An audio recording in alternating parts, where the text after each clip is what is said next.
Welcome to the DJ Insider Podcast, sponsored by Amplified Events. It's the only podcast where we break down insider information from our weddings, experiences, and advice from over 15 years in the wedding industry. We're your hosts. I'm Mike Kane, owner of Amplified Events. And I'm Chris Zart, general manager of Amplified Events. Let's get into it. Well, we're back in the studio. Coming off a pretty crazy fun weekend. One of our DJs just got married, Mr. Jeff Webb, married the love of his life, Lacey. And then, you had a wedding the previous weekend, too. Yeah, I was at the Grand 2 weeks ago, and that was a fun one. I enjoyed the layout there. It's really cool setup. It just reception. They did their ceremony at a church. I do like the ceremony spot there of it's in the courtroom. Yeah. It's just a fun kind of layout. But it was a good wedding. Solid dance floor throughout the whole night. Pretty packed room. Probably like most people I think I've seen in that room. But that just made it a better dance floor having that many people. You have some good dancers? Yes, all night. Well, and then I kind of got bombarded where I had all these people that were asking for songs. And no one was really giving me a bad song. It was just kind of a lot at once. The funniest one was the father of the bride kept coming up. And this couple too, they let me know, a lot of these songs on our list, they kind of told me what's important. We definitely want these played, stuff to prioritize. But, she was kind of saying these are some songs from my dad that he really likes. I put them on the list, make sure they get played. And he kept coming up, just giving me 20s saying, hey, can you play this song? And it was already on the list and I already was going to play it. So I kept after the first 20, I was like, you don't have to do that. I was going to play this regardless. One time I even had it queued up. It was ready to go next. Yeah. And he's like, play that at $20. I'm like, no, you don't, you really don't need to. It's totally fine. But that was funny. And then, Jeff's wedding this Saturday. That was really fun. I got there real early to just set up and then hang out with all the groomsmen and stuff as they're getting ready. So that was really chill. Pretty warm day overall. And unfortunately, heat rises. So the spot they were in was pretty warm. But as soon as we got into the reception space, it felt a lot better. But yeah, it was just a fun night. It's fun being surrounded by people and friends and stuff like that. We had a few friends come to the wedding. Joe, who works with our company, was at the wedding, which was cool. He wasn't even paid, and he kept coming up, and he's like, what drinks can I get you? Yeah. He mixed 2 songs. He's like, I will mix songs for you. He's like, you have to do the song selection. He's like, I'm not doing that. He's like, but if you say these 4, I'll do it. And I was just I just needed 2 so I could run to the bathroom really quick. But that was super nice of him. And he just kind of hung out with me a lot of the night, which was cool. But it was just a fun night. I had a bigger setup and I was by myself. I had our mirror ball and everything. So I got home real late and they were saying after party, let's keep going. Let's go to Jeff's house after. Immediately I'm like, we're going all night, baby. I don't know. I know how a wedding day feels and I was exhausted you remember being in, we had an after party in my hotel room and that was my wedding ended at 11. We were able to be there at 11:20 or 30. Yeah. And we did hang out till probably 1 in the morning, but I was dead after that. Yeah. Their wedding was in Maryville.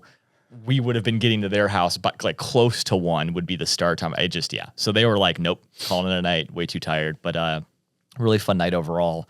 You love how it goes from we're going all night, baby. And then you have the wedding and your nerves, you're exhausted, hot day, lots of dancing, lots of drinks. And then it's maybe this baby needs rest. We'll get some sleep. We'll start fresh. And the bride too. Lacey and her bridesmaids, they were getting so awesome. Hair and makeup ready. Oh yeah, everyone in the bridal party was so chill and great to be around. But they're getting ready at 9. So and they're showing up there at 9. So their day's even longer. It's a long day.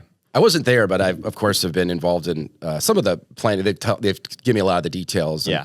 Some of the cool things that they really made it feel and look like them. Yes. From what I understand. Very colorful. We did a ton of uplights. It was 32 lights. Uplights. Normally we do 16, so it was double the lights we usually use. And it wasn't weddings. a huge room, so I was able to really I lit up their table behind their bridal party table. It was a blush and an orange. We did pink and orange kind of thing. I did a pink and I just alternated every uplight pink and orange throughout the whole room. They had balloon arches. That's awesome. In the entrance, I lit those up too. They had Southpaw come, the White Sox mascot. Now Jeff loves the White Sox. So that's a big deal. Yes. How'd the crowd respond when that guy showed up? It was good. That was and he doesn't talk, right? No. Okay. He came up to me He multiple doesn't times to talk. like, he got a picture with me, stuff like that. But you know, he was cool. That's like how we kind of kicked off the dance floor. So what Jeff wanted is he was dancing. I can't remember the name of the song, but it was like a kind of a slower Earth, Wind, and Fire song. And then like 2 minutes in, like record scratch into Shining Star. Nice. So we like did that. And then he had this like song from Scarface that he wanted for like the mascot coming out. Cause apparently like there's this scene in Scarface where there's this guy like in a strip club who's wearing this like weird like elephant suit or something like that. I don't even really know. But he comes out to this song and it's just like dance, dance, dance. So he's like, play that for what. So yeah, it was perfect timing of like the song was ending and I saw him like coming through the hallway and I like did a whole intro for him. That kind of got the dance floor started, and yeah, like the energy was pretty high. So that was People that was usually cool. respond well to mascots. Like, whoa, this is something new. Yeah. I'm going to dance with Southpaw, finally. But he was doing that. He would like run over to photo booth, get pictures with people. So but yeah, he was just there for like an hour or so. It was Oh, that's chill, sick.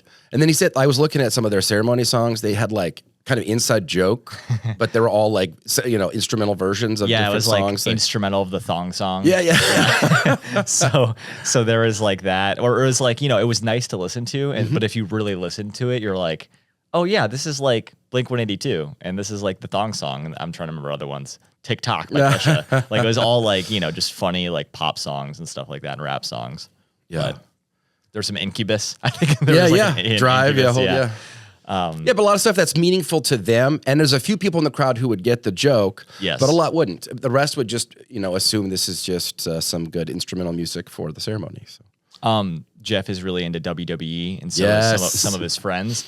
So Martine, his best man, like grew out a mullet for the wedding, I forgot about this. and then he even got like I think he had the hairdresser kind of like style it for the wedding Yes. because I saw like on the notes that he like stopped by the hair stylist. Hair and makeup, Martine Yep. at 8:30 a.m. So him and then the maid of honor walked in, and I did like Latino Heat, which I think it's I could be wrong, but just based on the picture, I think it's the original Dwayne The Rock Johnson's like intro song for wrestling, and it's like Latino Heat. That's how it starts, and then it's like a beat that kicks in.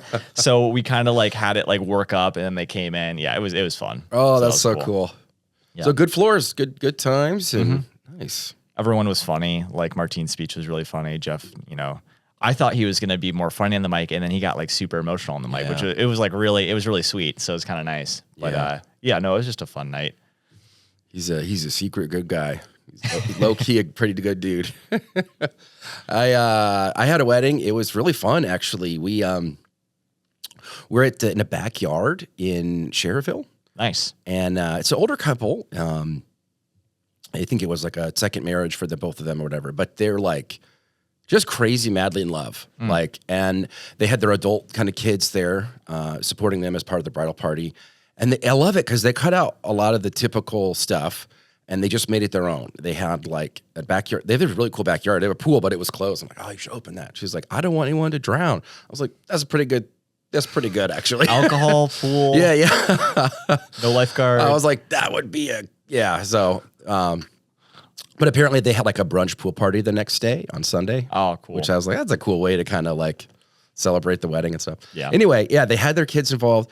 They had like a friend kind of marry them and stuff. And it was like this backyard tent organized by Allison Kelly of Your Little Details, I think is the name of her company. She just killed it. It was phenomenal. They had a great team there. I'm trying to think. Caitlin Webb, our friend, photographer, works Monosol and stuff. She was the photographer. Oh, nice. Brandon Wilson did his videography. We worked with him many times. Yeah. So it was Dream an team. all-star I was about team. to Yeah. say. I had Tremenda back in Nice. with me. And so we just had a great time. They did a photo booth. We had no lighting. And we just DJ'd and then ceremony. And it was so fun. I brought that little, because it was backyard, I was kind of worried about power. I brought that little battery generator and it fit perfectly under my booth. It was Nice. like, Did you have to use it at all? I or used no? it the whole time. I DJ'd okay. off that the entire night. Oh, whoa. And it was cool because it has an hour countdown and it was Yeah. getting close. It was getting close. Did it ever, because even though I would see like, oh yeah, there's enough battery, it would still make me like kind of nervous Yes. that they could just go out. Or did Yeah. you kind of have that feeling the whole I did. time? I was Like, looking ooh. at it, but we pre-ran a line to like plug and play if we had to, because there was power, but it was kind of far away, and so we just ran that. For that power, we just ran one speaker and photo booth, and then we did my booth and my other speaker off of that little battery generator. Nice. And we were running it basically starting at 1 p.m. and we went till 10:30, like 9.5 hours. And it was awesome. It was a really fun dance floor. They had really good music selection. Some girls came up and were like, can we have some Shakira, Hips Don't Lie? And I go, no fighting, because that's how he opens the song. Wyclef's like, ladies up in here tonight. No fighting. No fighting. Oh, yeah, No that is fighting. what he says. Yeah. Which I just, got a kick out of. But Chum and I were doing, because we were looking at the battery just drain, slowly go down. So we were doing that Seinfeld thing, where they're in the car and it's on E and they keep driving and they're just waiting. Let's see how far we can go. And we were like, it's going to be close, but we made it. It was fantastic. Nice.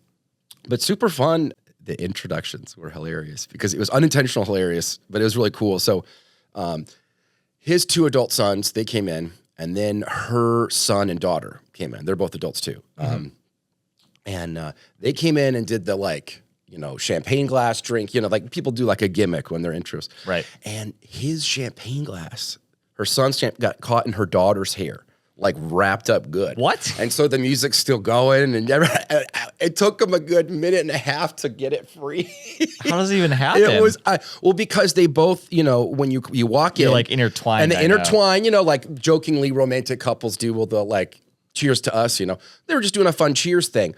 But when he put his arm in and put his glass, it basically snagged her hair and it got wrapped up in her hair. It's just the chances of that happening are like. It was so awesome. And then that's what she immediately brought up in her speech, which was so funny. Like the speech So is. were they just like struggling to get it out? For like 90, like a while. Like I was just waiting to introduce the bride and groom, and they're getting this. Oh my gosh, it was awesome.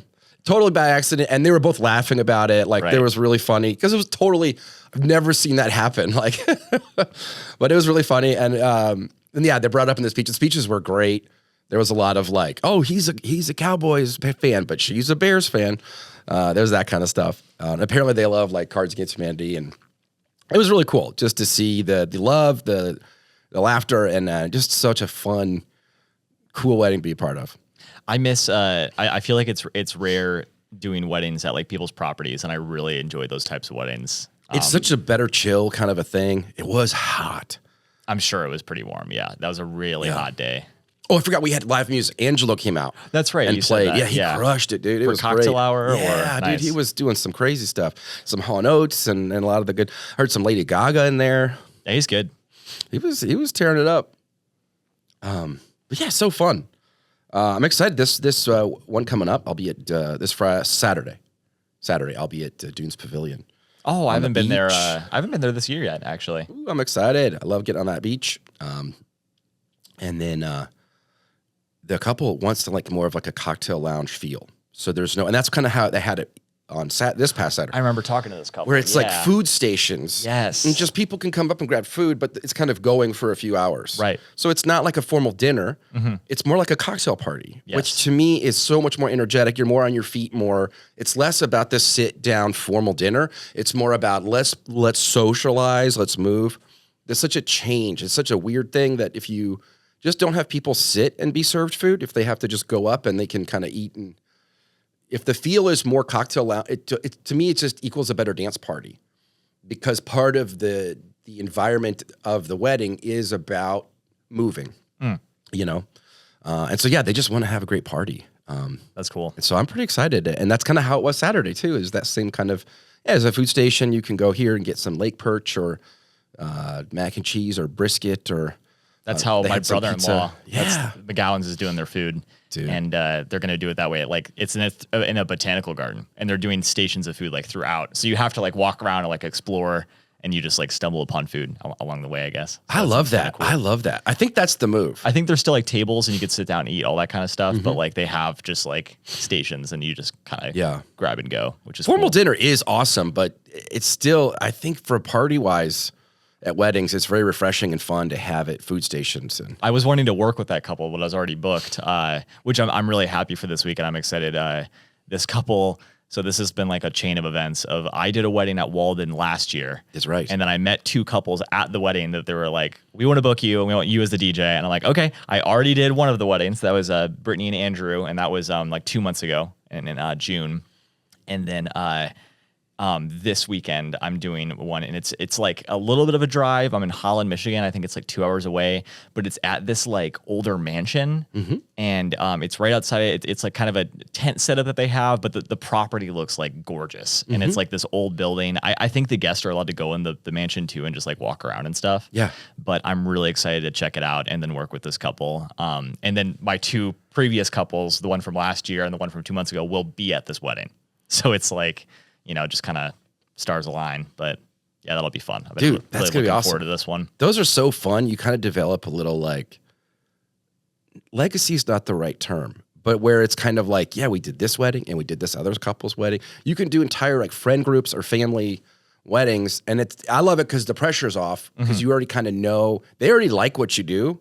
Yeah. And like you can kind of just adapt that to a couple things for what the couple wants. But those are the best when you like crush it. It's like a 9 or 10 dance floor all night. And then it's like, oh yeah, we'd like that again. And we'd like that again. And it's nice that these 2 couples have already seen my style, how I run the day. And they were like, that's what we want. So then they already knew, and they knew what, they know what they're getting. And that's the best. Especially this weekend. She's already seen me twice now. So it's like, yeah, we can't mess it up. I did one of those in March with Jeff, and it was the same thing but it was years in the making. It was like 2018 I did one, 2021 I did one, and then now, and she mentions it in the review. Now it's my turn. That's 2024. Cool. And again, those couples were there, like, oh, dude, what's up? And it was so fun. I love that. Like you can just, again, it's that legacy thing where you're kind of partying with the same people. Sometimes it is. I mean, I did one where it was, I did a wedding 2 years ago, and it was like at this golf course that these girls, like they grew up going to this golf course. I don't know if it was like their dad was part of the country club or something like that, but they've been there since they were kids. One of them got married there, and then the maid of honor, her sister, got married there this year. That's and awesome. It was the same exact family, the same people that came. So I think I was able to find like my old dance floor playlist. I looked up their like Vibo, and I was like pulling songs from that, and it was like, interchangeable. Oh, it was perfect. I love that. That was cool. That's really the way. I wonder if that's like how teachers feel when they're like, oh yeah, I taught that kid's dad, and then he had a kid, and now I'm teaching his kid. Right. And like, and his dad did not share well. Like he's taught him kindergarten teacher or something. He doesn't share, and he's not good at math, But his kid. When I'm like 60, I can do like my current bride and groom's weddings. Yes, yeah, they're kids. They're kids' weddings, yeah. Yeah, it's a generational legacy thing. Perfect. But yeah, that's I'm looking forward to it. Should be fun. I'm excited to hear next week how that wedding went, and I'll tell you how mine went. And yeah, I don't have too much else. Yeah, me either. Cool, guys. Well, thank you so much for listening. We'll see you next time, and we'll see you on the dance floor. Absolutely. Bye.